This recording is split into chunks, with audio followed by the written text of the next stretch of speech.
Hello friends, welcome to best preparation with Anurag. आज हम लोग यूपी टेट के मनोविज्ञान को पढ़ेंगे। मनोविज्ञान जो यूपी टेट में पूछा जाने वाला एक ऐसा सब्जेक्ट है जिसमें 30 क्वेश्चन पूछे जाते हैं। अगर आप अच्छे से तैयारी कर रहे हैं तो आपके इसमें से 25 नंबर सिक्योर हो सकते हैं। तो यूपी टेट काफ़ी तथ्यात्मक होते हैं, बहुत सारे कॉन्सेप्ट होते हैं, इसलिए यहाँ पे क्वेश्चन कहाँ से भी पूछ लिया जाए कुछ आइडिया नहीं लग पाता है। इसलिए हमको कुछ डिटेल में यहाँ पे पढ़ना पड़ता है और बहुत सारे फैक्ट को याद करना पड़ता है। तो चलिए मनोविज्ञान के बारे में पहले हम लोग समझते हैं origin of psychology. Origin of psychology यानी कि मनोविज्ञान की उत्पत्ति कैसे हुई। तो अगर इसमें मैं बात करूं तो इसके बहुत सारे क्या हैं स्टेजेज हैं। मनोविज्ञान के विकास में अगर मैं बात करूं बहुत सारे क्या है स्टेजेज है। पहला स्टेज है 16वीं सेंचुरी में, 16वीं शताब्दी में जो आया मनोविज्ञान उसे आत्मा का विज्ञान कहा गया, यानी कि साइंस ऑफ सोल। इसके जो फाउंडर थे, इसके जो जनक थे वो कौन थे? अरस्तु थे। और एक फाउंडर और थे जिनका नाम था विलियम वुंड। तो याद रखना, अगर फाउंडर यानी कि जनक यानी कि फादर के बारे में पूछेगा कि साइकोलॉजी का फादर फर्स्ट कौन था तो विलियम वुंड को आप लोग मारेंगे। अगर विलियम वुंड नहीं है तो एरिस्टोटल यानी कि अरस्तु को मारेंगे। याद रखना ये दोनों लोग एंशियंट हैं यानी कि प्राचीन फाउंडर हैं। लेकिन जब भी फादर ऑफ साइकोलॉजी की बात करेगा, फादर ऑफ साइकोलॉजी की, तो मॉडर्न कौन है? तो मॉडर्न में जब भी बात करेगा तो याद रखना विलियम जेम्स हैं। तो आप लोग ये अच्छे से दिमाग में बैठा लेना। क्या बैठाना है कि फर्स्ट ऑप्शन विलियम वुंड को, सेकंड ऑप्शन अरस्तु को। यदि आपको मॉडर्न ने पूछ लेगा father of modern of psychology तो विलियम जेम्स को मारना है। बट अगर मैं बात करूं कि 16वीं सेंचुरी में आत्मा का जो विज्ञान था, इसके जो सहयोगी थे, समर्थक थे, कौन थे? प्लूटो थे और डेकार्ट थे। और ये जो प्लूटो डेकार्ट है वो एरिस्टोटल के सहयोगी थे। और एक बात और है कि जो ये प्लूटो था, प्लूटो वो अरस्तु का क्या था? शिष्य था। शिष्य था। यहाँ पे जो आपका प्लूटो है वो बाद में कुछ ऐसी विचारधाराएं आई कि उस विचारधारा से अरस्तु का जो विचारधारा था प्लूटो के विचारधारा में कुछ कॉन्फ्लिक्ट यानी कि कुछ विवाद आपको देखने को मिलते हैं, वो हम लोग बाद में देखेंगे। फिलहाल हम लोग चलते हैं इसके बाद 17वीं सेंचुरी पे।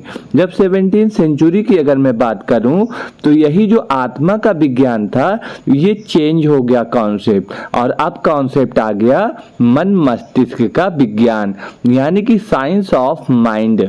इसे हम लोग कहते हैं कब?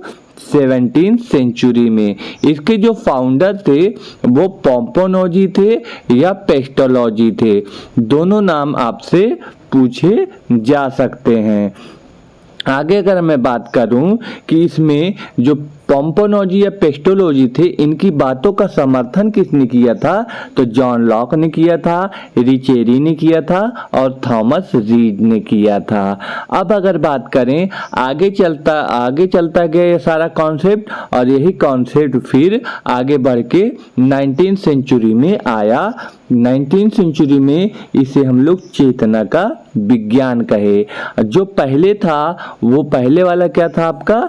यहाँ पे मन और मस्तिष्क का विज्ञान जो था वो अवधारणा अब चेंज होके किसमें पहुंच गई? चेतना के विज्ञान में। कब पहुंची? तो 17वीं सेंचुरी से 19वीं सेंचुरी में ये अवधारणा या कॉन्सेप्ट पहुंच गई। इसे हम लोग कहते हैं science of consciousness, science of consciousness कहते हैं। अगर इसके फाउंडर की बात करें, इसके फाउंडर थे विलियम वुंड यानी कि इसके फादर विलियम वुंड थे। कहाँ के रहने वाले थे ये विलियम वुंड? तो ये विलियम वुंड जो थे ये जर्मनी के रहने वाले थे और इन्होंने लिप्जिंग विश्वविद्यालय में प्रोफेसर थे ये। और ये लिप्जिंग विश्वविद्यालय है कहाँ पर? तो ये है हमारा लिप्जिंग नगर में। है कहाँ ये लिप्जिंग नगर? तो लिप्जिंग नगर जर्मनी में है। आगे बात करते हैं, जो ये लिप्जिंग विश्वविद्यालय है, ये लिप्जिंग विश्वविद्यालय को हम लोग वर्तमान में अगर बात करें तो इसे हम लोग कार्ल मार्क्स विश्वविद्यालय के नाम से जानते हैं। जो पहले किसके नाम से जाना जाता था? लिप्जिंग विश्वविद्यालय के नाम से जाना जाता था। आगे अगर मैं बात करूं कि 20वीं सेंचुरी में ये जो कॉन्सेप्ट था ये कॉन्सेप्ट बदल गया। क्या आ गया? व्यवहार का विज्ञान, यानी कि साइंस ऑफ बिहेवियरिज्म। इसे हम लोग व्यवहार के विज्ञान के नाम से जानते हैं। अगर इसके फाउंडर की बात करें तो कौन था? जेबी वाटसन थे।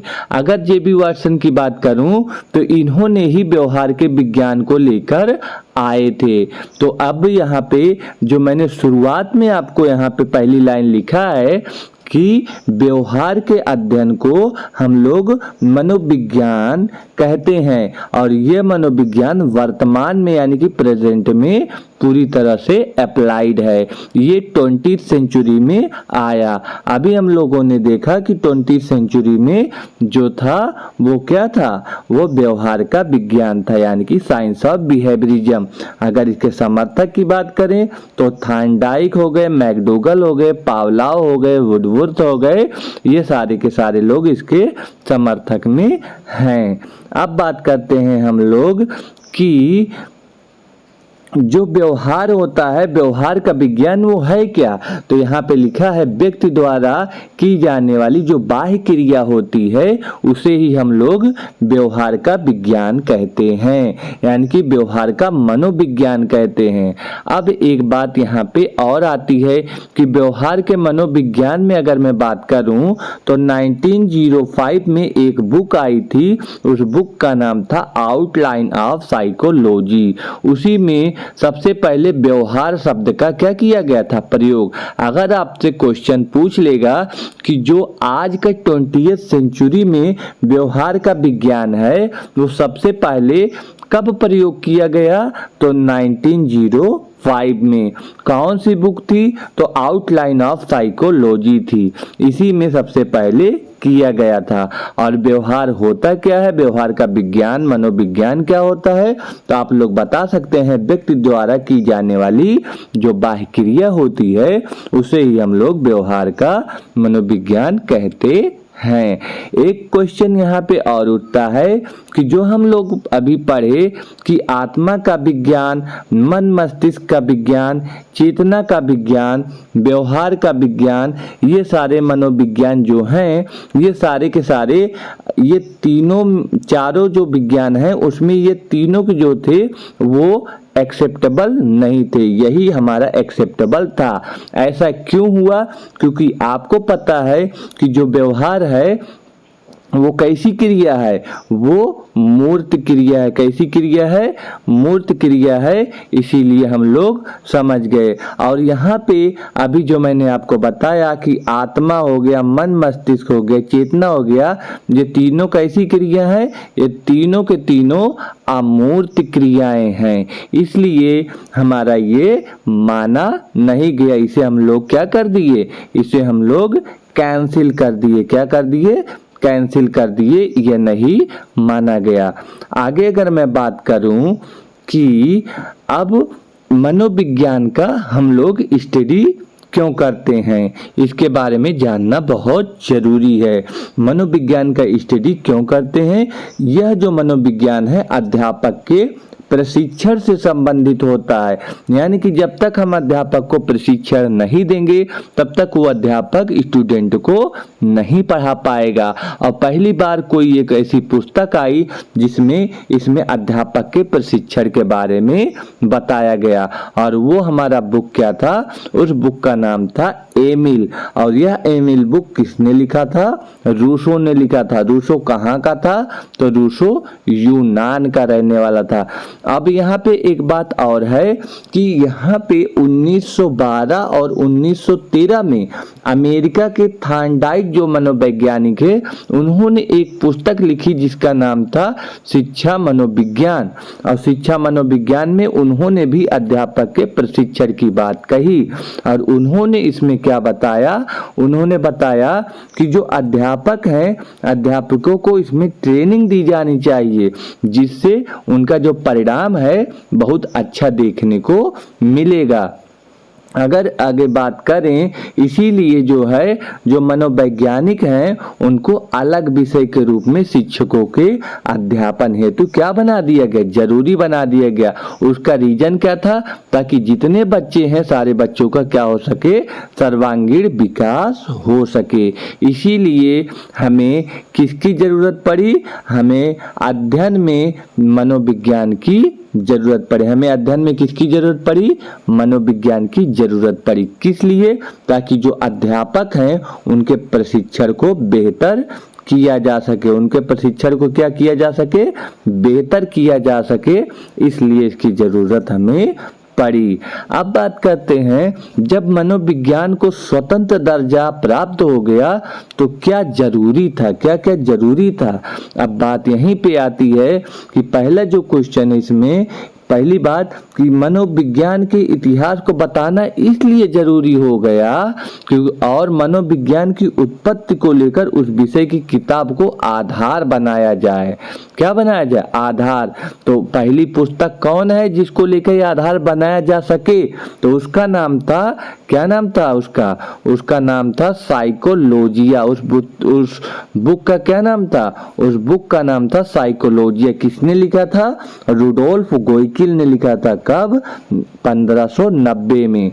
अब इसी बुक से हमारा एक वर्ड निकला है, क्या निकला है, साइकोलॉजी। साइकोलॉजी कहाँ से निकला है, यह साइकोलॉजिया से निकला है। अब इसी बुक से हमें जो साइकोलॉजी शब्द था, अगर आपसे क्वेश्चन पूछ लेगा कि साइकोलॉजी कहाँ से निकला है तो आप लोग बता सकते हैं। लिखने वाले का नाम भी यहाँ पर है, यहाँ पे कब निकला था वो। और यह जो बुक है यह हमें एक बेस प्रदान करता है और यह पहली बुक है जिसमें साइकोलॉजी का हमें पता चलता है। लेकिन इस विषय को लेकर कोई स्पष्ट विवरण नहीं है, तो इस पुस्तक में इस विषय को लेकर कुछ बताया नहीं गया। लेकिन साइकोलॉजी शब्द कहाँ से आया, यह साइकोलॉजिया से आया। किस बुक में है, इसी बुक में है, रुडोल्फ गोइकिल लिखने वाले हैं। तो आज हम लोग इसको यहीं पे समाप्त करते हैं। आप लोगों को यह टॉपिक कैसा लगा आप लोग इसको कमेंट करके बताएंगे। और हाँ, हम यूपी टेट के बारे में इसमें जितनी बातें बताए हैं इसमें बहुत सारे क्वेश्चन क्रिएट हो जाते हैं। तो अगर ये आप अच्छे से नोट करके और अपने कॉपी में अच्छे से लिख लेते हैं तो आपका यहाँ से एक क्वेश्चन बनने की संभावना बन जाती है। तो आप लोग शेयर, सब्सक्राइब, कमेंट जरूर करिएगा कि आपको ये यूपी टेट का वीडियो कैसा लगा। मिलते हैं अगले वीडियो में, तब तक के लिए बाय बाय।